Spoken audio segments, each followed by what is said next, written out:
End of the term means a lot of things for different learners at different levels. For some, it is the beginning of a good time with their parents and a chance to acquire new sets of skills and have fun. But for others, it is the beginning of serious revision for another examination ahead under loads and tons of homework. ELIMU Nguvu took into looking at the role of that homework against talent nurturing, what is expected of the parents, from the teachers, and even from the pupils themselves, and just the teachers take where the parents get it right and how they get it wrong. Thank you very much once again for choosing KUTV tonight. You're watching ELIMU Nguvu, and I'm your host Corazon Safan. Do remember to give us your feedback as you watch this episode on our SMS number, which doubles up as our WhatsApp number, that is 0792 766 706. Remember to also talk to us on our social media platforms. Our Facebook fan page is ELIMU Nguvu. Our Twitter handle is @_ELIMU Nguvu. Talk to us and enjoy the show. Okay, yeah, but I'm sitting on the floor, drop to what the beat, yeah. Yeah, I'm the song, just let that fire, your life, bring good in the bumper like a right time. I scoop like a plane, like a penny from a group, no, and I'm ready, and I'm back on the bosses and crazy batches, and the bomb in the middle. These children are probably among the luckiest in the country. They are learning within an environment which is determined to ensure their well-being fully. They see, listen, and keenly follow instructions, all in the process of learning.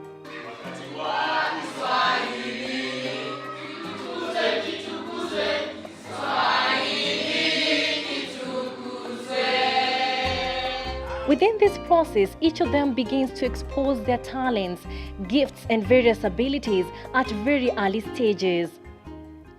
With me are class 7 pupils ready to entertain you. First up on stage, we have Jennifer Nyata with a rap. Yo, 1, 2, let's go. First things first, I'm a roulette. Yo, it's another homework roulette.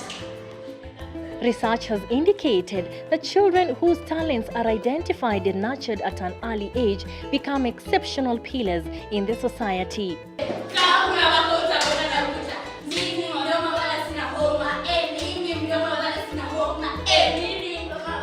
However, majority of learners are pushed to pursue their studies only as it is seen as the only hope towards a better future, and less effort is put towards their individual talents and gifts. To ensure they are fully focused, students are added more schoolwork on their way home and even during school holidays.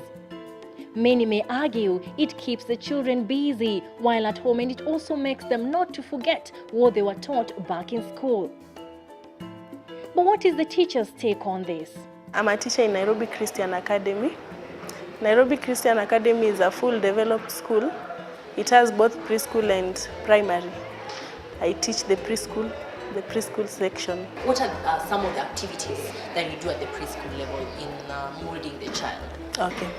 Academically, we do about 8 to 9 activities, and in these 8 to 9 activities, they are well balanced. We focus also on the outdoor activities to help the child develop physically, and during those outdoor activities, that is when we can also be able to discover some of the talents that the kids have. Because when you discover their talents at a tender age, you're able to nurture and even advise accordingly. In Kenya, we know that we come to school to learn, to read. So is it an important conversation? It is very important to help realize the talent that the child has, because when you help develop that confidence in relevance to their talents, they grow knowing what they are good at, apart from the bookwork. What are some of the talents that maybe you can discover within the school setup as a teacher? Okay, within the school setup, it is very easy to discover when a child is good in singing. The child could be good in dancing.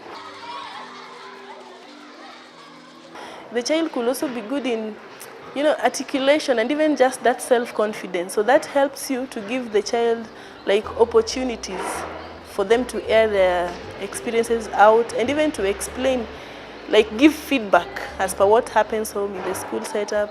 Yeah, so in accordance to that, you're able to prepare the child for some fields as what you're doing right now. What is a talent when you're talking about talents, not children?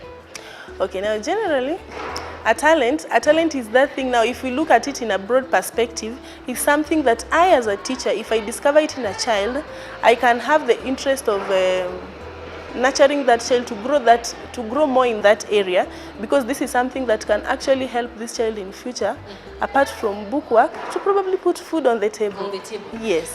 Where is the line between abilities and talents? You know, somebody will think that twitching the eye rhythmically, or maybe being able to twist fingernails and do something funny is also a talent. So which ones are the ones that now we call talent, and others we just say these ones are special abilities and that's it? Okay, talents, as for me, I know talents are things like singing, dancing. I should sit here, look at things, this is the bigger picture. And those are the things I will forever be. And I'll see you in a better place. Oh, how can we not talk about family that How much do you think parents should embrace these talents? I really don't know the measure to quantify, but I would really urge parents to embrace talents like drawing, because not every child is an A material. I'm sorry to say. As parents, we will really want all our kids to score A's. In maths, especially in maths. But it is not only doctors and teachers and engineers that make up a country, or even build up a nation. So if you discover that your child is actually good in drawing and a teacher tells you that, I would advise as a teacher that you as a parent take that seriously and help the teacher, work hand in hand with the teacher to discover more opportunities. What is your take on the emphasis on schoolwork and homework as compared to nurturing other abilities in the child? The book work really counts, because by the end of the day, the child is not going to be graded as per their talents. The 844 demands that we need some marks, And we are not going to look at your singing skills. We are not going to look at how good you are in singing and all that. Yeah. So a preschool teacher we teach based on themes. So these themes are to help our children know their environment better. So the moment a child knows in an environment things exist that are called domestic animals, there are things that are called clothes we wear. So as you teach them based on those themes, they are now the bookwork activities of writing. The moment you receive a child from home, they don't even know how to write or even put that pen on the book. So you start from scribbling stage as they grow, and they are able to now this is sound A, they are able to write. So that which you teach in class, in a week you have a theme that you cover. So we give them homework based on what is already learned in class. If today we learned sound A, as much as the child was able to write it in class, I also want to assess, away from me, is the child still able to? So the role of the parent is not to hold the child's hand and help them write sound A. Unfortunately, we have house helps, we have parents who still think that the child is too small, let me do for them, the child gets tired. And so they want to fake some baby handwriting and do it for the child. Man, you're destroying your child. Let the child learn to do it themselves. If in class the child was able to write it properly, and then they come at home and they show you something else, let the child come back to school tomorrow with that something else. Yeah, so that the teacher can actually, So the role of the parent is basically to give me feedback as per what I gave the child. Now, schoolwork will remain to be schoolwork, because there's a syllabus that is set to meet that. You get? Schoolwork will remain to be schoolwork. When I give homework, like I had mentioned earlier, I give based on what I have already taught the child. So what I'm trying to find out from this child, were they able to grasp the content? Were they able to understand? Or, we have long necks. So in class, probably this child just looked at, and there's that peer learning which is allowed in preschool. So is it because the child did it better because he or she was learning from the peers, or did it come like naturally because they understood the content? That is what I want to get. Tomorrow when I'm marking those books, I need to realize so and so was able to understand. so and so was able to understand, but this one didn't. So I'm able to put a clear demarcation knowing that this group didn't understand. So when am I going to schedule for another time? Parents should actually allow their children to do the homework, because this is the only way of giving feedback, like I've mentioned. It is the only way of giving feedback as to whether the child was able to understand. What about the environment that is created by the parent? Because in preschool, I was doing my research a little. I saw you give join the dots, you give shading and all that. What kind of environment should be created for that to be successful? You know, maybe does it matter the sitting position? Does it matter what is happening at what point? Television. Is there a particular environment that a parent needs to know the child must have for that to be achieved? Exactly. The environment really counts and it really matters. So at home, the home setting during a time when the child is doing homework is very crucial. Honestly, you don't expect to produce a child whose concentration is high when this child is doing homework and there's so much distraction. There's music, there's television, there are toys all over. That is a very destructive environment. So you need to help the child learn that when I'm doing homework, every other thing aside, and this first. You know, you're also teaching that child some order of events, that one thing at a time.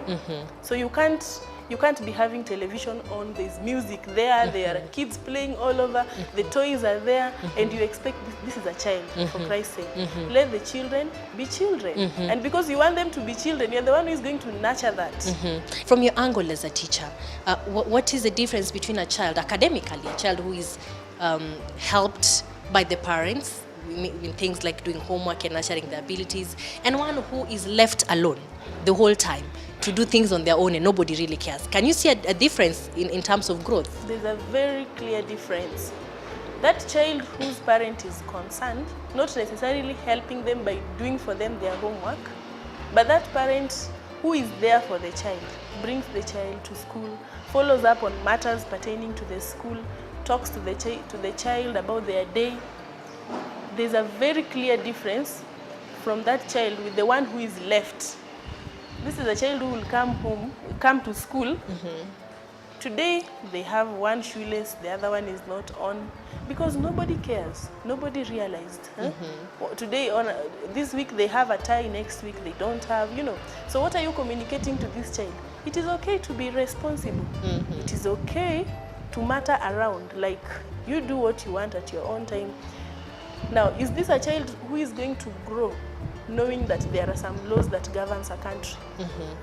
No, most definitely. More often than not, they'll be found on the wrong side of the law. So the little things that we ignore as parents, or even as they teachers, have an impact. They have an impact in future. And if you don't pay for them now, you will pay for them later, really in future. In future, by the way, that is the truth. And then there is that struggle, finally. There is a struggle to get things right when probably guiding the child through homework. The struggle probably of getting the syllables right or the sounds right. And definitely times have changed and a lot has evolved, you know. And how is a parent supposed to stay at par with the syllabus that you're currently using? Because they too are the teachers at home, right? Yes. A parent who really wants to know, parents will constantly call the teacher, be a friend to the teacher who teaches your child. So can you liaise with the teacher and find out, teacher, I would really want to help my child at home, so what do I do? Is it wrong for you to come and visit a school and now just find out how we articulate those sounds so that you're able to do it? Or sometimes just be humble and allow your child to teach you. Just be humble. You know the problem with parents, we always want to appear like we know. The child should listen. So be humble and let the child teach you.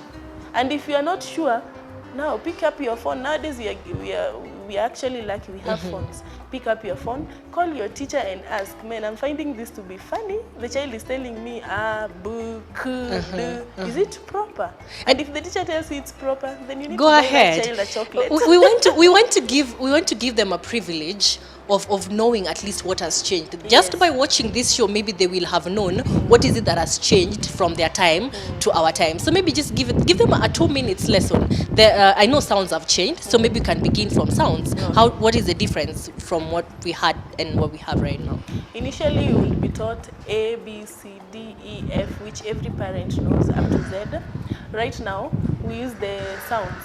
Now, the sound is the way you start pronouncing a word.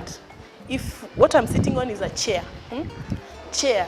So it means the sound of this thing that I'm sitting on is It's ch. Yes, you see. Whatever I'm buying, if I have a fruit, it's a banana.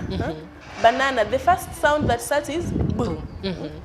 So you see, it is easy for the child now, as they develop, they're able to know a banana starts with sound boo, and then now the others will follow.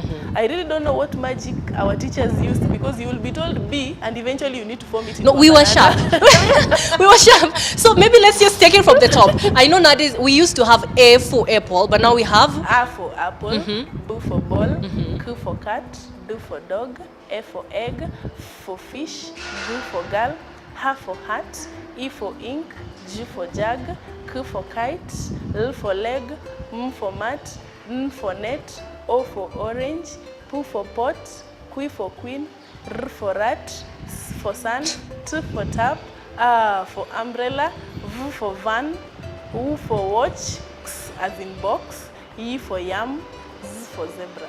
homeschooling. Is it a good alternative? Both no and yes. Yes, I will back it up with if the parent has taken their initiative of going to a college and actually understanding what they need to pass down to these children, I will give a clear yes.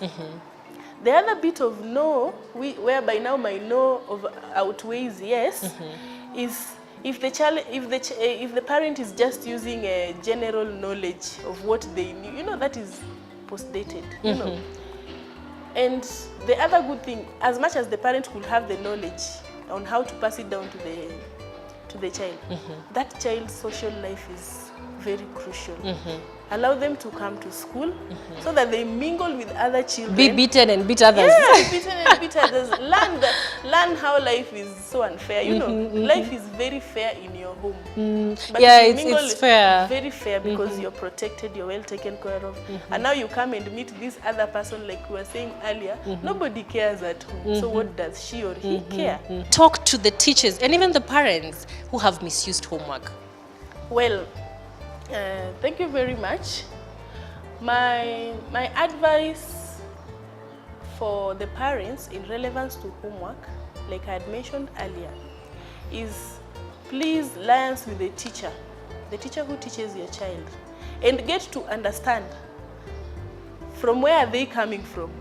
And if you feel homework was much given, like for a day, find out why all this homework, and then understand from the teacher. Work it out with the teacher other than neglecting the child. But as I said to the teachers, let's give homework objectively.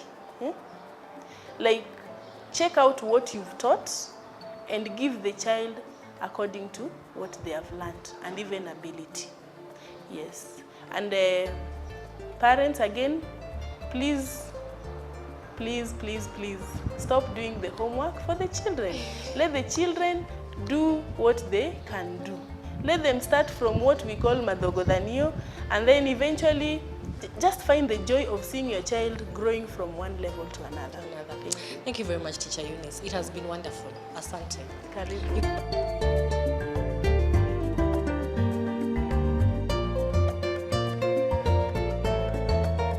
Isn't it always amazing seeing our children in their real element, be it music and dance or simply silence? ELIMU ni Nguvu takes a short break, but after this break, we come to you with the 3 things a parent should not miss to do for and with their children during the school holidays. Stay with us.